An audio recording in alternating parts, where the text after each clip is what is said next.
Passamos a apresentar os 4 Evangelhos, Revelação da Revelação, Jean Baptiste Rustin.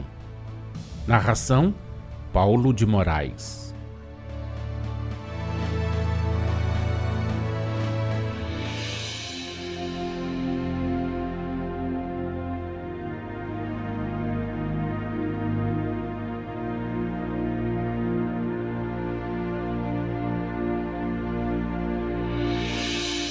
Em sua origem, a essência espiritual, princípio de inteligência, espírito em formação, passa primeiro pelo reino mineral.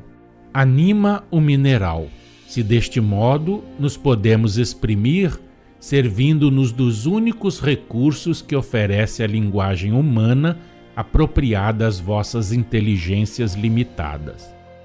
Tudo com efeito na natureza tem existência, porquanto tudo morre.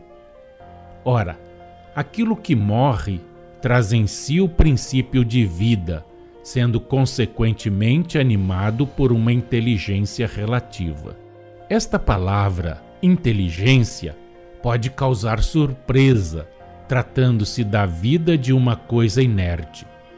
Certamente, em tal caso, não há nem pensamento, nem ação. A essência espiritual nesse estado se mantém inconsciente de seu ser. Ela é, eis tudo. No estado então de simples essência de vida, absolutamente inconsciente de seu ser, ela constrói o mineral, a pedra, o minério, atraindo e reunindo os elementos dos fluidos apropriados por meio de uma ação magnética atraente, dirigida e fiscalizada pelos espíritos prepostos. Quanto mais inconsciente é o espírito no estado de formação, tanto mais direta e incessante é a ação desses espíritos. Guardai bem na memória, pois que o dizemos aqui para não mais o repetirmos. Em qualquer dos reinos, mineral, vegetal, animal e humano, nada é sem o concurso dos Espíritos do Senhor, que todos têm uma função a desempenhar, uma vigilância a exercer.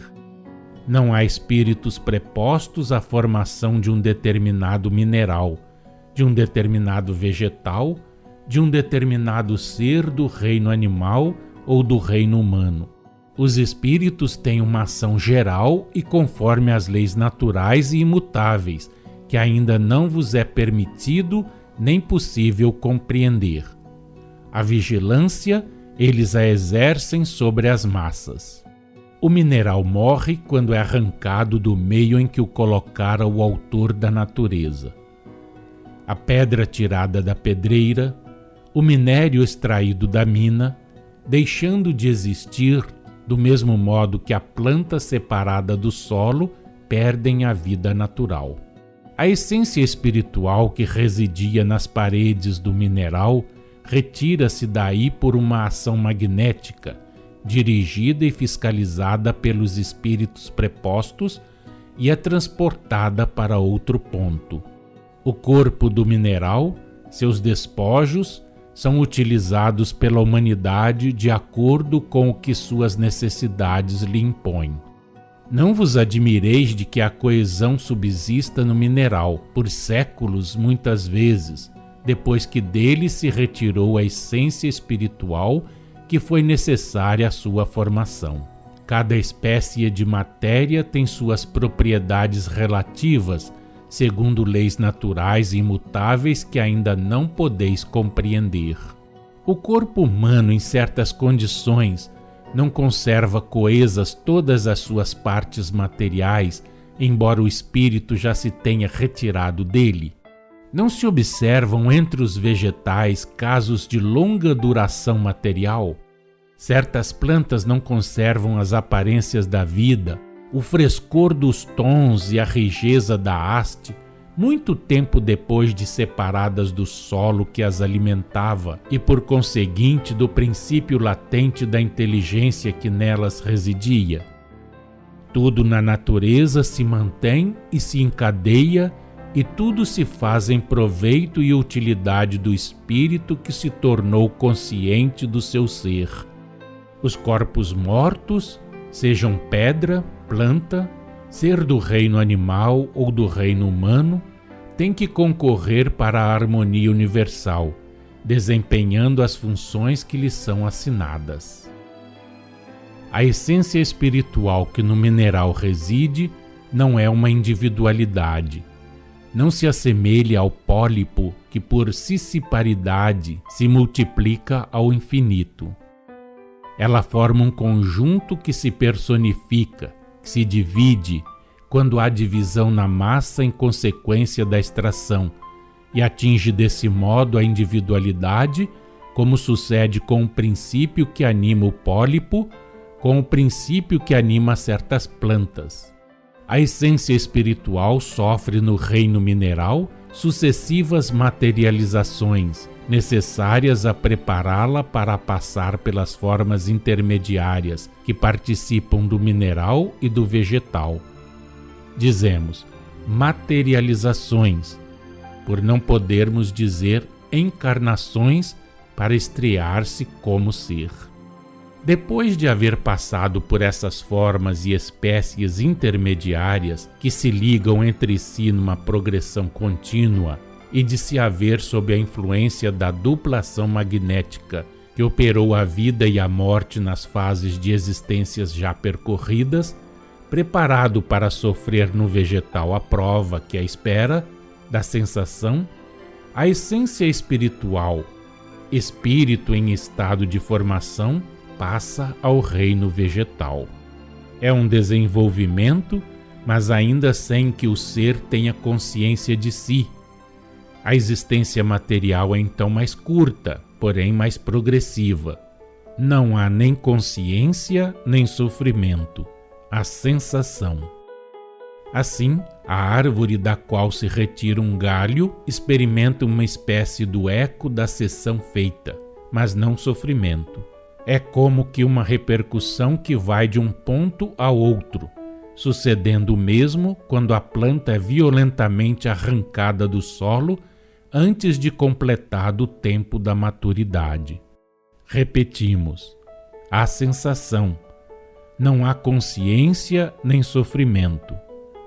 É um abalo magnético o que a árvore experimenta, abalo que prepara o espírito em estado de formação para o desenvolvimento do seu ser.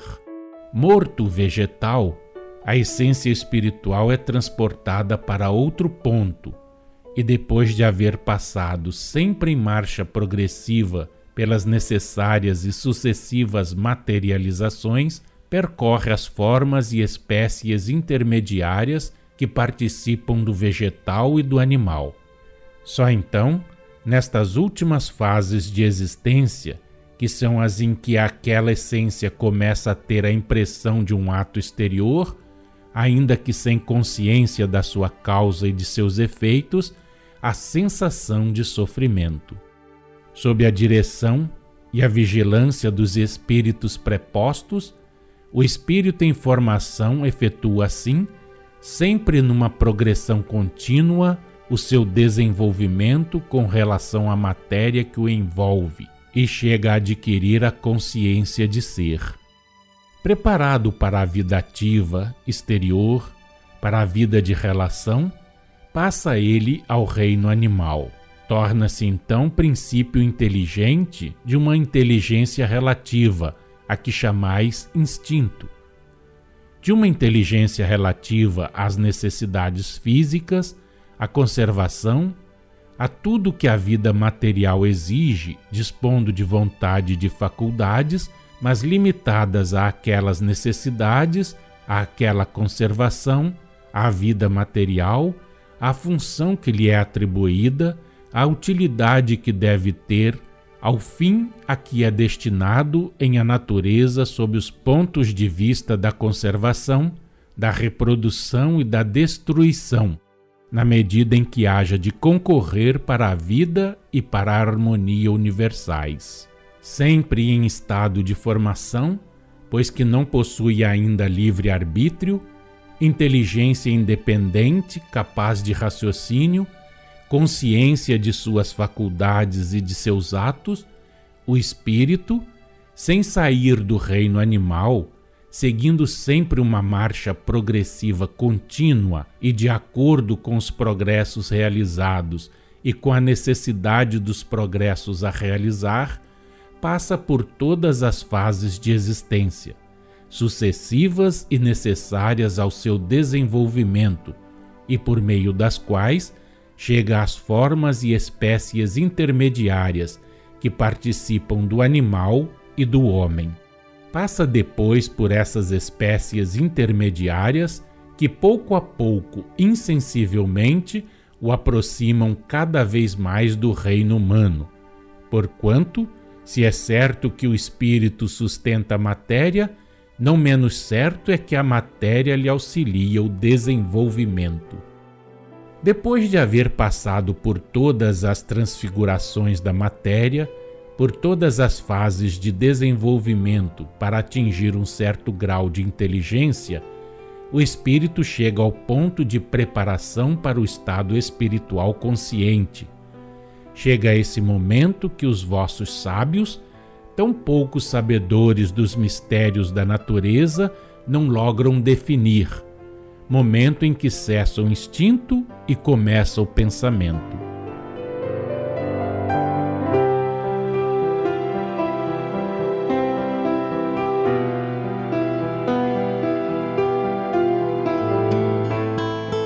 Acompanhe no próximo programa mais um trecho de Os Quatro Evangelhos, Revelação da Revelação, Jean Baptiste Rustin.